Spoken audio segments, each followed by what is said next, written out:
Ya, tokoh atau siapa saja yang terlibat atau terkait dalam peristiwa tersebut. Yang kelima ada mengapa, menjelaskan tentang alasan atau terjadinya suatu peristiwa. Dan yang terakhir adalah bagaimana, menjelaskan tentang alasan atau penyebab terjadinya suatu peristiwa. Matiin gini ya. Terakhir ya, terakhir. Assalamualaikum warahmatullahi wabarakatuh. Waalaikumsalam warahmatullahi wabarakatuh. Selamat pagi semuanya. Amin. Oke, sebelum kita memulai pelajaran, marilah kita berdoa yang akan dipimpin oleh ketua kelas. Silakan. Bismillahirrahmanirrahim. Bismillahirrahmanirrahim. Rabbi shrah li sadri wa yassir li amri wahlul 'uqdatam min lisani yafqahu qawli. Rabbi zidna ilman warzuqna fahman ya arhamar rahimin. Alamin. Saya jawabkan dulu ya. Alifa Izzatun Nisa, Dewi Cahyani, Dinia Hamzah, Eka Nurhaini, Edwina, Hanifa, Karunia Pradana Putri, Katia Ayatul Husna, Rara, Salsabila Azhara, Sofia Nutriana, Siti Nurwasila, Sofia Mandani, Tika Fitriana, Karina Agustin, Zahra Mawaddah. Gimana kabarnya hari ini? Baik. Oke, hari ini kita akan belajar tentang puisi ya. Ada yang tahu puisi itu apa? Gak ada yang tahu? Puisi adalah bentuk karya sastra yang mengungkapkan perasaan, pikiran, dan pengalaman hidup melalui rangkaian-rangkaian kata-kata indah dan bermakna. Ciri-ciri puisi ada 4. Yang pertama, ada bahasa yang indah. Yang kedua, rima dan irama. Yang ketiga, kiasan dan metafora. Yang keempat, ada struktur yang khas. Terus puisi juga mempunyai jenis-jenis. Yang pertama ada jenis puisi lama. Yang kedua ada puisi baru. Yang ketiga ada puisi naratif. Yang keempat ada puisi lirik. Dan yang kelima ada puisi deskriptif. Lalu puisi juga punya unsur-unsur. Yang pertama ada unsur intrinsik dan unsur ekstrinsik. Lalu fungsi puisi itu apa? Ada yang tahu fungsi puisi? Yang pertama, fungsi puisi untuk mengungkapkan perasaan, untuk menjadikan hiburan, dan memberikan pesan moral.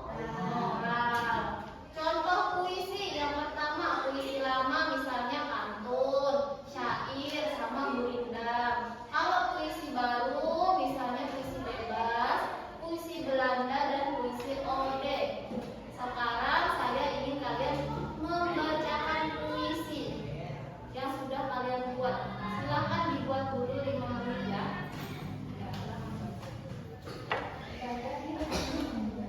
Kamu nanti berdiri bacanya sambil lagi gini. Sambil lihat. Nah, ini ya bawa siapa dulu yang mau baca pertama? Ini dulu nggak ada. Yang mati dulu punya. Ya, udah di video. Tanya, Lihat ke sini. lihat ke situ. Cepetan kemarin kayak gitu. Ya, Iya. di bawah. Udah. Musim gugur. Burung-burung berkicau seolah ia berbicara, sejuknya tiupan angin dan gemuruhnya suara air. berbaur dengan suasana yang begitu sempurna. Oke. Mengampai mimpi, senyum terlukis. Belum.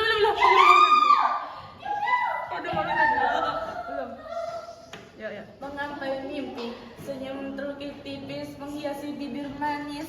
Langkah demi langkah berpijak modal angan yang bijak. Sejuta harapan, laksana rintanganku tak pulang menuju kemenangan. Mengampai mimpi, riang gembira, jalan hidup telah ikhlasi bahagia. Dadang perjuangan doa, ku penuh ikhlas bahwa berkah yang menuju berlimpah. Suaraku tidak keluar saja. Ini Pak. Gimana gerakannya saja?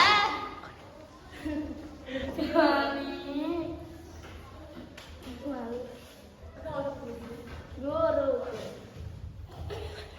Aduh lah. Ulang yang benar. Yang benar jangan tawa Pak. Yang benar. Guruku. Kepada guruku tercinta, selalu doa aku panjatkan. Semoga senantiasa diberikan. Ulangan. Jangan kayak gini. Jangan kayak orang mau salah.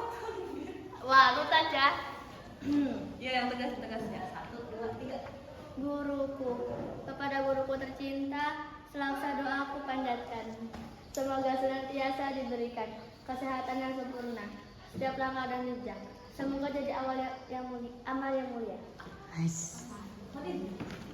Contoh buku fiksi, novel, cerpen, dongeng, fabel, puisi, dan komik.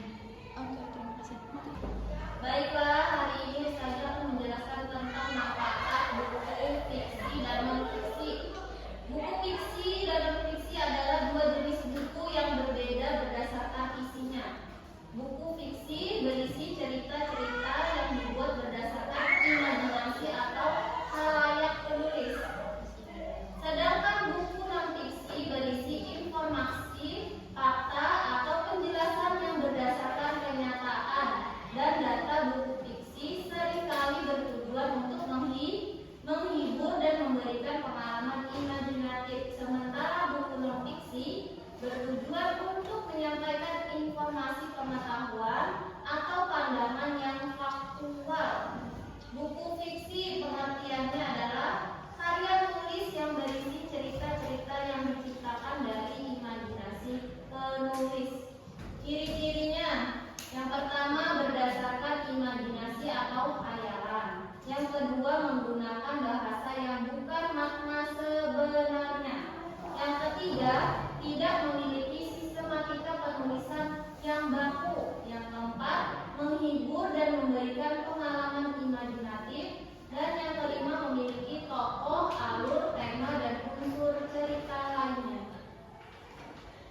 Sekarang saja pengen kalian bikin contoh. Contoh dari buku fiksi itu apa? Oke.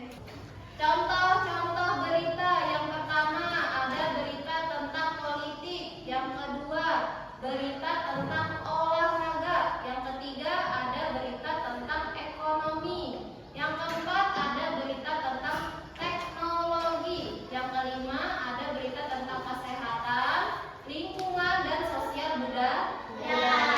Unsur-unsur berita ada 5. Yang pertama menjelaskan peristiwa atau kejadian yang sedang terjadi atau sudah terjadi. Contohnya, badai yang melanda wilayah Gandang menyebabkan kerusakan parah pada sejumlah rumah warga. Yang kedua, di mana? Di mana itu menjelaskan tentang lokasi atau tempat terjadinya peristiwa. Contohnya, peristiwa tersebut terjadi di wilayah Gandang, Kabupaten Pulang Pisau, Kalimantan Tengah. Yang ketiga ada kapan, menjelaskan tentang waktu. Contohnya, badai tersebut terjadi pada dini hari tanggal 29 Mei 2025. Terus ada siapa? Siapa itu menjelaskan tentang tokoh atau siapa saja yang terlibat atau terkait dalam peristiwa tersebut. Yang kelima ada mengapa, menjelaskan tentang alasan atau terjadinya suatu peristiwa.